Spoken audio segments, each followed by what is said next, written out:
Welcome back to Ray's Talk Show, the podcast that won't be silenced.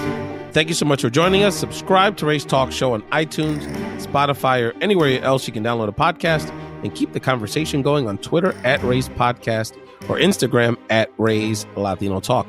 We are going back to Cali on this edition of Ray's Talk Show. Journalist and political analyst Adriana Maestas will join us to break down the results of this week's California primary elections. So many interesting results, so juicy. We also have the latest updates from Washington to our southern border, Puerto Rico to New Mexico, New Jersey to Guatemala. We have you covered on this week's Ray's Talk Show.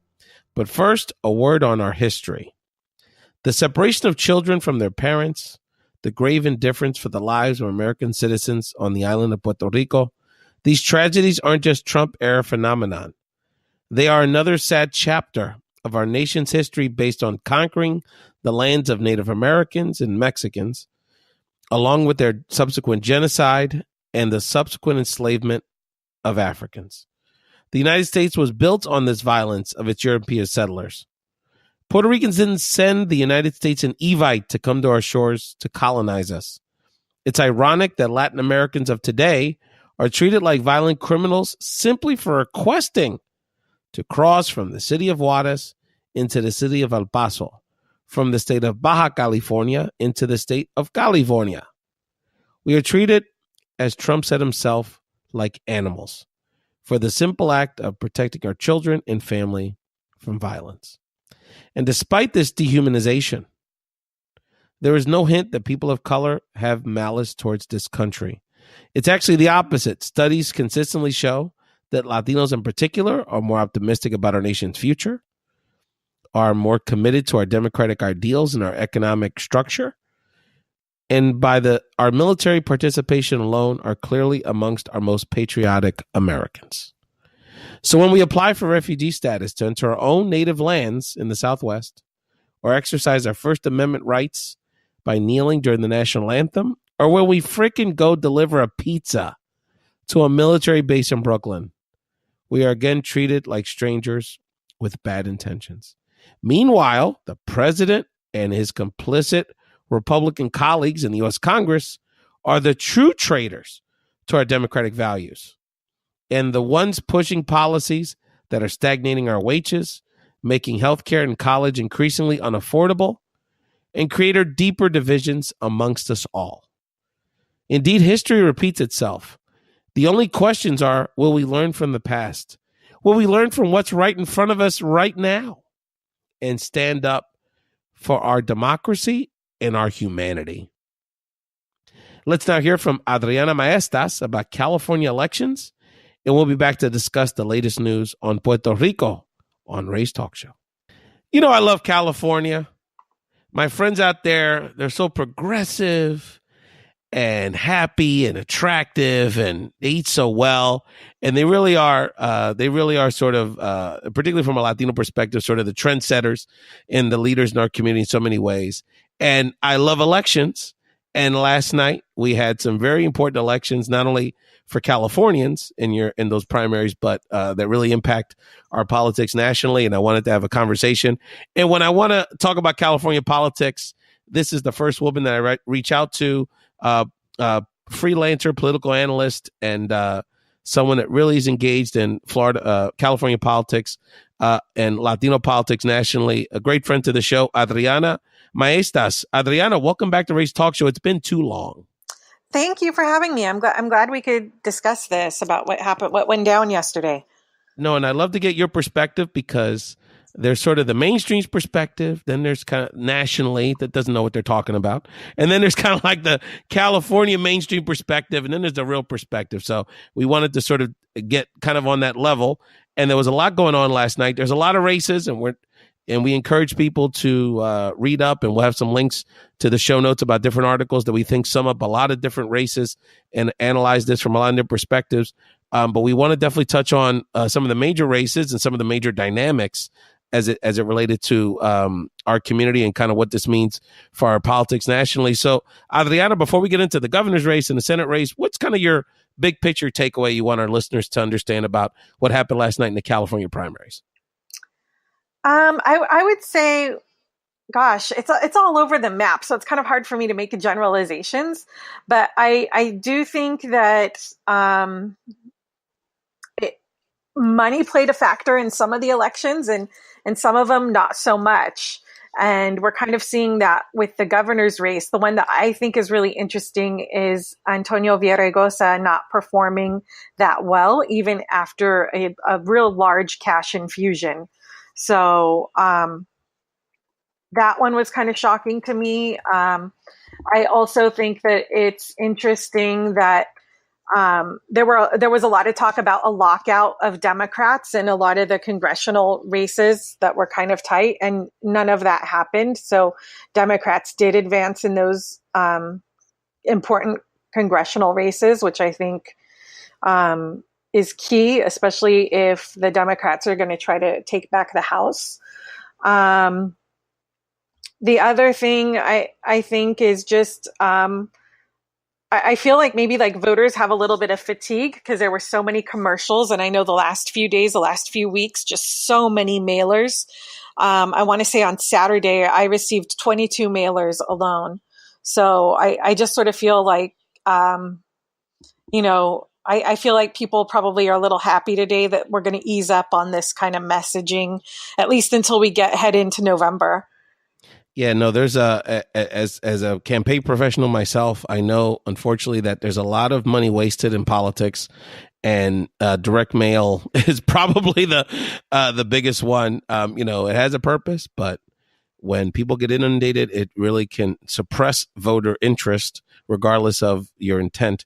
So let's get to that governor's race, Adriana. I don't think the top of the win who ended up in the winners in the top spot was really a surprise, but I think kind of who's going to face Lieutenant Governor and former San Francisco Mayor Gavin Newsom is really going to be the surprise. So people didn't see it yesterday. Gavin Newsom, again, who was considered, he's basically been running for governor for 8 years now, was the number one vote getter in yesterday's primary. He will surprisingly face not Antonio Villaraigoza or any of the other prominent Democrats that were in the race, but a Republican with sort of very little name recognition or very little, sort of being known for in Illinois politics, California politics, businessman John Cox. And as Adriana stated, Villaraigoza finished the former mayor of LA, former speaker, I believe, of the House of California, someone with probably the best pure resume on the ballot, finished a disappointing third. Adriana, I was surprised not both in how poorly Antonio did, relatively speaking, to expectation and resume, but also, not only Cox's ascent, but how strong Gavin Newsom came out last night. What was your take on yesterday's results in the governor's race? I'll be honest. The candidate that I supported didn't make it. I was a Delane Easton supporter. Just privately as a citizen, Sure. not doing anything for her. But I really expected to see Antonio Villaraigoza perform a lot better and be the candidate to face off against Newsom. I think we all did, yeah. Yeah, we all did. And so but this is the thing too, is if you talk to people on the ground here in California, a lot of Latinos are turned off to Villaraigoza. And I think there was this expectation that, people would just vote for a co-ethnic, like, oh, there's Villaraigoza, we remember him. And why is that, Adriana? Why were people turned off by Antonio? You know what the word that comes up most often when I just talk to people, everyday people, I hear words like sleazy, I'm tired of him. It's not very flattering stuff. People do not say a lot of flattering things about Antonio Villaraigoza unless they really like him. So if you're kind of ambivalent or just sort of like on the fence or not really excited about him, the feeling seemed to be just, it's not a positive one. So, and I think that it kind of comes from his performance as mayor, and also to some of the things that he did after mayor. He worked for Herbalife. So when Villaraigoza was working for Herbalife, Herbalife has a history of predatory practices in the Latino community. So a lot of people did not want to, I think people remember that. They also remember that when he was Mayor Antonio Villaraigoza really was into, one of the things he campaigned upon was adding more cops to the streets. Now, if you think about like where we've come as a society, a lot of people do not want more policing. We think maybe we are over policed. And then I also think that his alliance with some of the education reform possibly did have a backlash, even though I think that within California, there's a little bit of nuance on the education reform issue. I think that all of those things make a lot of sense. And, Antonio very much does feel overexposed. And that doesn't even account into the personal stuff. I mean, we all know he, for lack of a better term, has lived the player lifestyle for quite some time. And, even in sort of, after his mayoral run, I mean, he spent time in Mexico with Charlie Sheen and, basically has never let the party boy in his life go.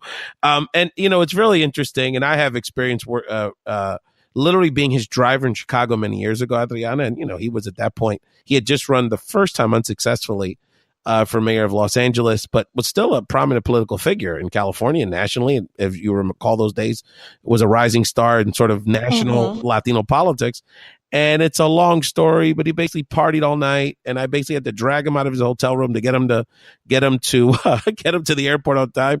And because he was running so late, I had to speed. I got pulled over. He never tried to pay for the ticket or never apologized to me or anything like that. So my job paid for the ticket. But my point is that a lot of people have those stories, and a lot of people have those perceptions and those memories of this. And then, but on the flip side, what's interesting is that Gavin Newsom is very much the other side of the Villaraigoza coin, right? So somewhat similar warts, kind of shady personal life, maybe not, definitely known as a self-promoter the way Antonio has been. So I know you saw Marcus Breton's op-ed, not necessarily endorsing Antonio, but basically questioning, are we letting, the privileged white guy get away with some of the stuff that we're more critical of Antonio. So it has been part of an interesting discussion in California politics during this cycle. Yeah. And I also think too, I guess one of the things that, that maybe, I mean, like you said, they both do have that similar, I hate to use the term, kind of car salesman kind of, there's slick music guy mogul guys, persona. moguls. Yeah, no doubt. Yeah. And, but, for some reason, that doesn't seem to stick to Gavin Newsom as much. And I'm sure like that op-ed that was in the Sacramento Bee from Marcos, it's, there might be that ethnic tinge to it. Like, if it's a white guy doing it, it's overlooked and not so bad. But if it's a brown man doing it, those things tend to stick. But I also think with Antonio Villaraigoza at this point, I mean, it's really interesting. It's kind of like, where does he go from here? Sure, I've talked to some people and they think that he's done, like he's done. So it'll be interesting to see if he does try to resurrect himself, in elected office in some capacity. Thank you, Adriana. We'll hear back from Adriana Maestas in a second on some of the exciting federal races results, Senate and Congress, and the rest of the California primary election wrap up on Ray's Talk Show. But quickly, an update on what's happened in Puerto Rico. As you heard in great detail with great passion on last week's episode with Natasha Alicia Orabanen from Latino Justice, the recent, to many of us, obvious revelations, but really a confirmation of what we already knew, that the initial projections of how many people unnecessarily died due to Hurricane Maria in Puerto Rico last year were grossly underreported. So now Harvard study estimates 4,645 at least Puerto Ricans perished, most of all of which unnecessarily due to the hurricane, and most importantly, the extremely weak and insufficient response of our federal government. But we do have to turn, as Natasha shared with us last week, we do have to turn some of our onus and accountability on our own Puerto Rican federal officials, in particular, the governor and his administration, Ricardo Rosselló Jr. It turned out this week, one of the latest developments was the government of Puerto Rico has been mandated by the courts to comply with a court ruling to officially release all the death certificates issued after Hurricane Maria, and to get a fuller account of the scope of this disaster. According to Judge Lauracelis Roques, this information is public by nature. We still don't have a clear picture of how many lives were lost due to a lack of food, medicine, and basic services that were ineffectively distributed on the island after the emergency. That's why it's urgent we shed light on all components of government preparedness and response. We have not discussed enough because we've been so caught up in the federal response. We have not discussed enough on Ray's Talk Show about the governor, his administration withholding answers on their role and withholding information about the scope of the disaster and potentially downplaying the gravity of it to assuage President Trump and justify this insufficient federal response. Ricky's is also now shaky about his pumping when he was initially pumping his chest out about proclaiming he would lead a political mobilization effort of the displaced Puerto Rican population who now lives in places like Florida and Pennsylvania and New York and Ohio, by recently calling on Puerto Ricans to return to the island.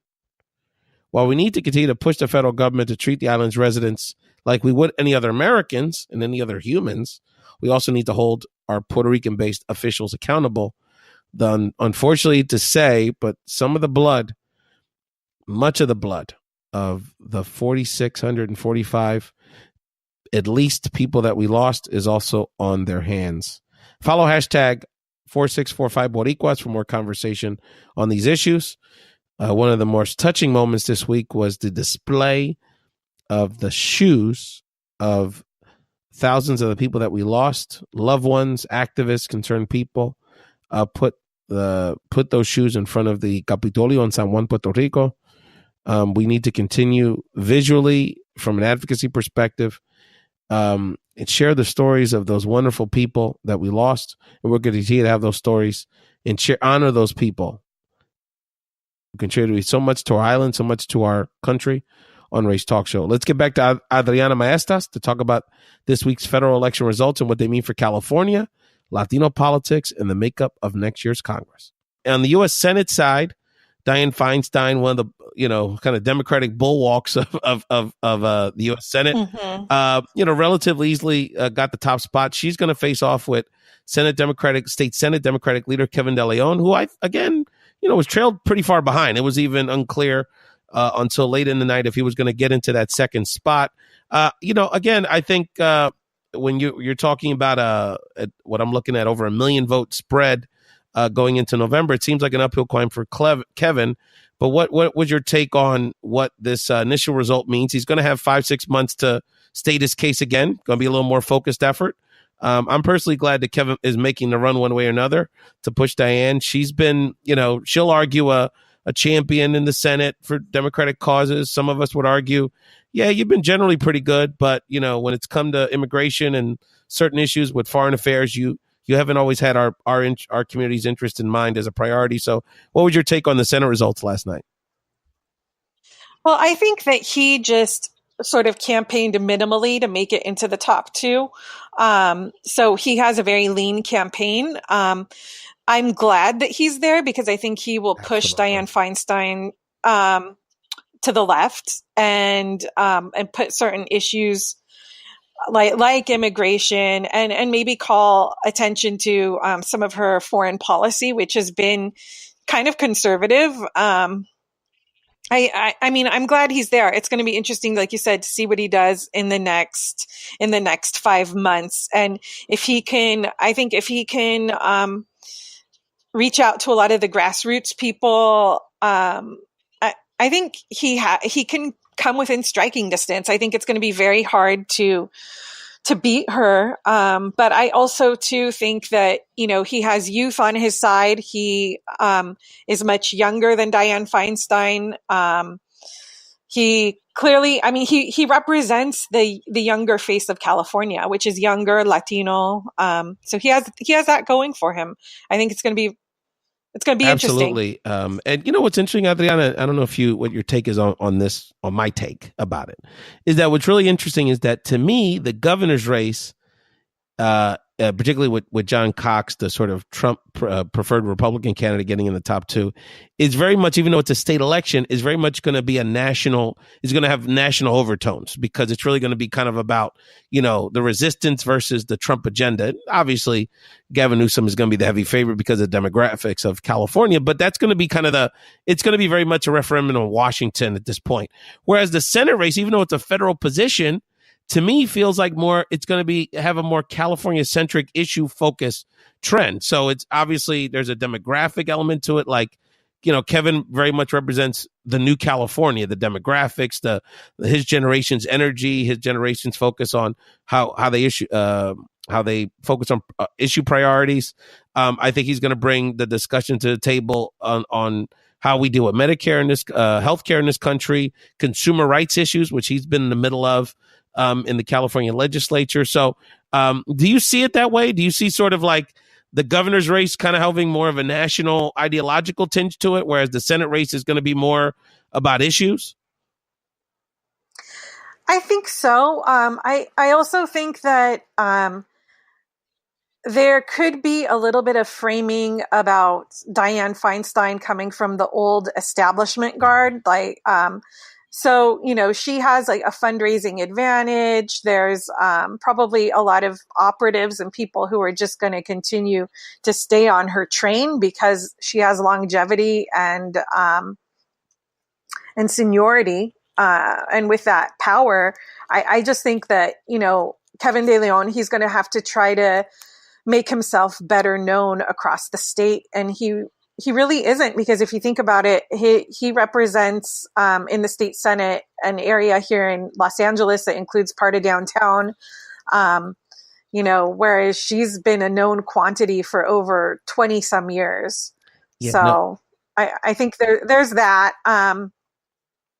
But yeah, I hope it does focus on the local and really like what has she done for California. Yeah, no, and it definitely, from a sort of a Democratic Party perspective, definitely has national.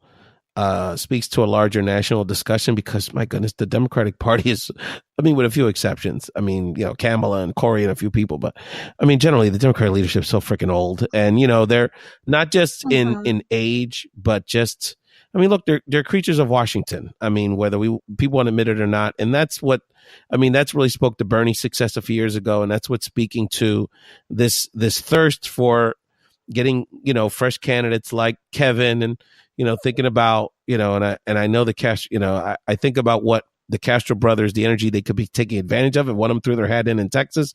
But look at what hope people are putting in the Beto O'Rourke in Texas. And, and we have other examples of that around the country, Stacey Abrams in Georgia and others, but there's such a thirst for new perspectives and new thinking. So we hope that the Kevin, and I'll commit this to you, Adriana, I have a deal for you. Let's get Kevin on the show, and you and I can both interview him.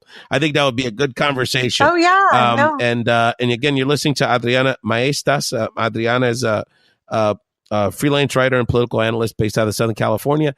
And, you were talking earlier, Adriana, about the several congressional races that people all over the country were following. So there are, I believe 25 seat difference in the House of Representatives. So hypothetically, if Democrats can flip 26 of them, they would wrest control of Congress from the Republicans, and that could create all kind of interesting changes in Washington. 7 districts where Republicans are the members of Congress, but Hillary Clinton won in 2016 are in California. So that they've gotten a lot of attention, and as Adriana shared, because of the funky. And I discussed in more detail on last week's podcast, is that because of the funky electoral system in California, that basically it was a jumbled primary, and hypothetically some you could have had races that resulted in either 2 Democrats being the top 2 vote getters going into the general, as we have now for the Senate race, or you could have had 2 Republicans. So because of the energy, there was a lot of districts where you had lots of Democrats run, and so there was a lot of concern about that. Ultimately, that didn't happen, at least as the vote totals that we have for now. There's other votes that need to be counted, and so we won't know official results for the next day or two. But it appears that there'll be at least 1 Democrat on the ballot in those 7 districts. The one we wanted to focus on a little bit was U.S. House District 39, which is actually Adriana's home district. She lives in 39. This was a seat that's held by longtime Republican Congressman Ed Royce. He decided not to run for re-election. And there was a whole lot of people, including several Latino candidates that jumped into the race. Adriana, share with people kind of what happened. And we've got a real interesting matchup, which I know you're going to follow closely here going into the fall in House District 39 in Southern California. Okay, so House District 39, like you said, it had Ed Royce, and this is a district that actually, I believe, went for Hillary Clinton in 16. So even though like Royce has been there for like 20 years, it's kind of been edging more progressive in recent years. Ed Royce has not been good to the population here on healthcare, on immigration. He pretty much has continued to be in lockstep with President Trump. This is a district that is quite diverse. There's definitely a lot of kind of the old guard, the white population. There are Latinos, there are Asians, particularly Korean Americans in this district. So there's kind of a good mix of people. What happened was there were a bunch of Democrats in this race. And two of them were very well funded, self-funding. Gil Cisneros is the one who has made the runoff, the second place. He's a Democrat who had, up until 2008, had actually been a Republican, and he got into politics apparently because he won the lotto. So he won this multi-million-dollar prize, and yeah, what a story. Exactly. It kind of tells you, I mean, this is not somebody that had really been engaged in the community before. So, you do have some people who grew up in the district, have been engaged. So Gil Cisneros won the lotto. He became sort of a philanthropist and donor, because when you have that kind of money, I know you need to give it away. And he probably wanted influence. And so he kind of became a Democratic donor. He became a Democrat. And he decided to run here. He actually doesn't live in this district. Apparently, he was living in Newport Beach before he moved here. And that's not too far from here, but it's not in the district. And so he was one of the main candidates. We also had a progressive gentleman named Andy Thornburn, who was endorsed by Our Revolution. He was pro single payer, also quite wealthy, and threw a lot of his money into the race. There was a doctor in the race. I want to say her last name was Tran. And then there was Sam Jamal, who is the other Latino. He's Latino and Arab, I believe. And he served in the Obama administration, and he seemed to be showing some grassroots support. He sort of distinguished himself as being the only candidate who was raised in the district. So there's that. What ended up happening is Gil Cisneros secured the second place. So now, you're going to have Gil versus Young Kim, who is a Republican. Young Kim, I believe, used to work for Ed Royce, and she also was in the assembly. So we have had this area to sort of show how volatile it was. Right now, our assembly person is Sharon Quirk Silva, and Sharon Quirk Silva had been in the assembly prior. It had been Quirk Silva, then it went to Young Kim, then it went back to Quirk Silva. So, and now Young Kim is, she decided to run for Congress. So she's the Republican in that race. So basically it's going to be Gil Cisneros versus the Republican. And I think that it looks like maybe Young Kim is the favorite. I don't know if Gil Cisneros is going to be able to pull off the grassroots support that he needs. Obviously, he has a lot of money, and he's going.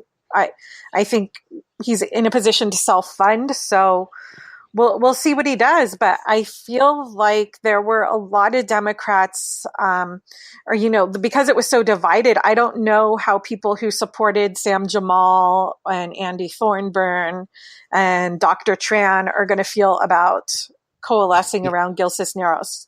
I don't know what their appetite for that is. Yeah, that's going to be really interesting. And, so many people, that was the biggest example, but there was other congressional races in the Silicon Valley area where you had, a lot of very, sort of young progressive energy jump in, and, we'll see how it goes, right? Sometimes maybe the more moderate candidate is going to get in the top two, and people have to make their political decisions. But those California congressional races are going to be priority, certainly of the Democratic Party going into the fall, because there's a pocket of congressional districts in California, New York, and New Jersey. If they were able to sweep those those districts held by Republicans now, but that Hillary Clinton won, that pretty much closes that gap to 25. I live probably walking distance, Adriana, in South Jersey, from New Jersey Congressional District 2, which has similar dynamics and a notable Latino community. So we're seeing this kind of same dynamic coast to coast. And the key is for the Latino community to hold even the Democrat accountable to speaking about our issues and prioritizing our concerns. And you're listening to Adriana Maestas on Ray's Talk Show. Adriana, what else caught your eye yesterday? A lot of interesting. I know there was a lot of elections, obviously. Latino political rock stars Alex Padilla and Javier Becerra look like they're going to be able to coast to re-election, or in the case of Javier, getting himself elected from his initial appointment to Attorney General, and Alex Padilla being the Secretary of State. What other dynamics or elections caught your eye yesterday? Gosh. I was kind of paying attention to the one with Dana Rohrabacher. I don't know that one off the top of my head, what district number that is. But that one was kind of interesting to me just because Dana Rohrabacher has been there so long. And he's a spy for Russia? Become... I mean, yeah, he's a shady guy, that guy. Yeah, no. I think that race is interesting. It'll be interesting to see what the Democrat does there. It's not a district that is very Latino specific, necessarily. I mean, there is a Latino community in that area. It's just not as prominent. So, I think that it'll be interesting to see what happens. I also think it's important to remember, as of right now, it looks like 6 of the Latino statewide candidates out of the 9 statewide races, they are moving on to November. And like you said, that would include like the Padilla and Becerra. So, so that in the representation terms, that's a good thing. I just think that we're kind of in a position, and I feel like the main calculus moving forward for November will be, just how bad do things get with Trump and at the federal level. And I think that will ultimately play a role in what happens in November, how fed up people get or how threatened they feel. U.S. House District 50, which I believe is south of you, going kind of more in the San Diego suburban area, but, Duncan Hunter is going to have an opponent that's also both Latino and Muslim, Ammar Kampa Najjar, young dynamic guy. He's got an interesting personal story. So that's going to be interesting because that's kind of you talk about the extremes of thought as it relates to immigration and inclusion and ideology. So you're really going to have some clear choices there. And then, the Central California districts, I'll never understand. I know he has a Democratic opponent. Andrew Jans did make the runoff, but one day I'll try to understand why Central California. Yeah, Devin Nunes, like how people continue to support this guy. I mean, this guy's, he's literally like it's the farmers against our government. Yeah, no, I know he's got a strong connection with them, but it's continually frustrating me. And a small note, wanted to let people know that if people remember the Brock Turner sexual assault case in the Santa Clara County, the judge that ruled gave Brock an extremely light sentence for that sexual assault. Judge Aaron Persky got recalled last night by the voters. So, thinking about the Me Too movement and women's rights, criminal justice reform issues, the recent shooting of the young man by the Sacramento police officers. These are ongoing conversations we're having. So that was an interesting result, and voters paying attention to these kind of local issues. Adriana Maestas, a great fan to the show. Let people know what you're up to, where they can follow you on social media, and anything else you'd like to share with our Ray's Talk Show listeners. Yeah, no, if you want to follow me on social media, like Twitter's the best bet. You can find me at Adriana Maestas. And yeah, that's usually where I'm at. And I appreciate you taking the time to talk to me. No, Adriana, we want to continue to support raise your voice, because one of the things we're seeing, whether it's basic cable or, the national conversation, our voice is not out there nearly enough. We will not be silenced, as we like to say on Ray's Talk Show. And if we don't we got the strong Latinas that are in the political game like yourself, analyzing these elections and these dynamics need to be supported. So, Adriana Maestas, thank you so much for joining Ray's Talk Show. And next time it'll be you, me, and Kevin. Sounds like a plan. All right. Mil gracias, mija. Thank you. Bye. Thank you, Adriana Maestas, for your catching us up on California politics. And we look forward to Adriana being our California correspondent here on Ray's Talk Show. You're going to be hearing her throughout the summer and fall leading up to the November elections, and excited to see the kind of programming we can collaborate with Adriana. A couple of quick final election notes. We've been following the New Mexico elections as well here on Ray's Talk Show. We had congressional candidate Damon Martinez on the show recently.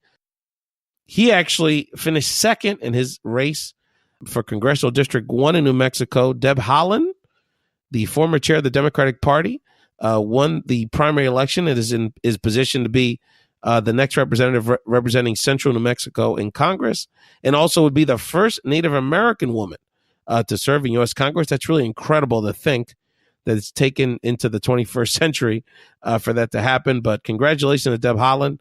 We would say, though, that this her victory actually comes to some would say at the price of Latino political power. This district is almost half Latino, and over half the votes were garnered by Latino candidates. Damon and other Latino candidates in the race. It appears on some level the Latino vote was divided between multiple candidates, and that could have cost Damon and others a potential chance to win this race. But nevertheless, Deb Haaland is someone that is looking to not only represent her district in New Mexico, but particularly the concerns and rights of Native Americans throughout this country. So we wish Deb the best, and we'll continue to work with our folks in New Mexico to have their issues and their views represented in these national conversations. Sort of on top of the ticket in New Mexico, the person who is now is leaving the current representative in Congressional District 1 in New Mexico, Michelle Lujan Grisham, won her primary race to now be on the ballot in November to potentially be the first Latina Democratic governor of the state of New Mexico. We currently have a Republican Latina, Susana Martinez, who is a bit of a lightning rod amongst Latino politics, certainly amongst progressives, and during her two terms in New Mexican government, running New Mexico as the governor. It'll be an interesting race between Michelle and her Republican opponent in November.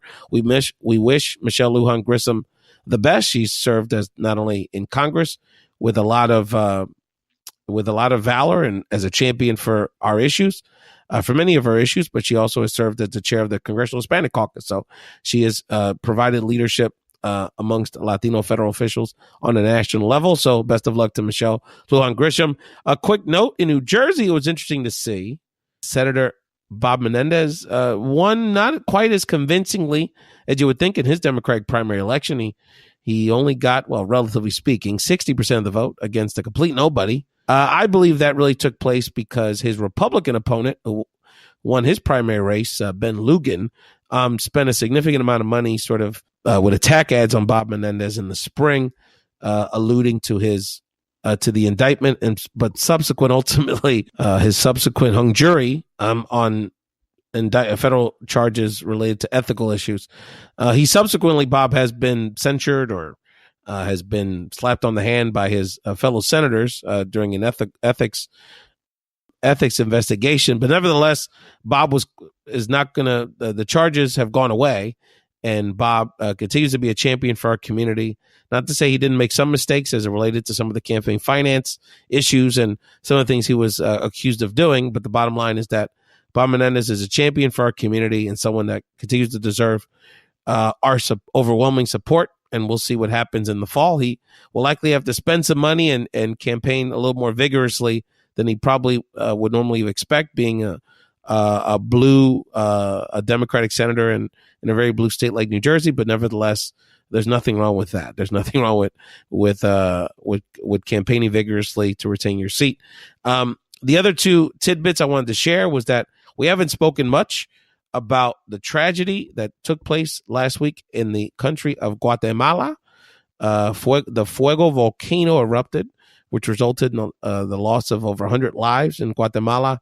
My go-to for all things Guatemalan and Guatemalan American, our great leader in Boston, Elvis Joko Lara, has informed me that if we want to contribute, as we should, to the cause of relief efforts to the people of the beautiful people of Guatemala, we can go to GoFundMe.com/United for Guatemala to send our donations and our support to the beautiful people of Guatemala. It's a wonderful community. We have a lot of very strong populations and communities in places like Southern California, darted throughout the Northeast Corridor, in places like the Boston, the New York area, and others, in Florida and other places. So much respect and love a la gente de Guatemala, or Guatemalan Americans, and we want to continue to support the victims of that terrible tragedy from the Fuego volcano. Again, GoFundMe.com/United for Guatemala. Please send your donations. And finally, rest in peace to one of my favorite people, Anthony Bourdain, committed suicide last night. So sad. And many of my friends on social media have expressed their sympathies and what a man that, first of all, what an entertainer. He combined his love of people with his love of food to present some really entertaining content online and in his wonderful storytelling abilities. One of my absolute favorites. Just loved his CNN program in particular, loved his support for Latino immigrants, Latino workers, Latinos in the culinary industry. And Anthony was just someone that really lived a life of bringing us together through food and through his love of humanity. Rest in peace, Anthony Bourdain. And a quick programming note, by popular demand, we will have a segment of Ray's Talk Show next week dedicated to our World Cup preview. La Copa Mundial is back, and we have to go to our go-to ESPN soccer writer and one of the Latina soccer analysts in the country, Andrea Soccer Canales. We'll be back on Ray's Talk Show. You know her from her frequent appearances on Latino Sports Talk, including her famous live appearance at my live show in Los Angeles with the Cuban Lion and the other George Lopez several years ago. Andrea's a wonderful person, a new mother, and we'll be providing the heat. And we may have some other characters, Argentina super fans, Brazilian super fans, fans of El Tri, Colombianos, others that will be making special appearances on Ray's Talk Show. So check out our soccer coverage next week. Thank you so much for joining Ray's Talk Show. Again, continue the conversation. Support Ray's Talk Show by subscribing and downloading and rating and reviewing us on iTunes, Spotify, or anywhere you download the show. Also, continue the conversation on social media at Ray's Talk Show on Twitter and at Ray's Talk Show, Ray's Latino Talk on Instagram. Have a wonderful weekend. Make sure your voice is never silenced.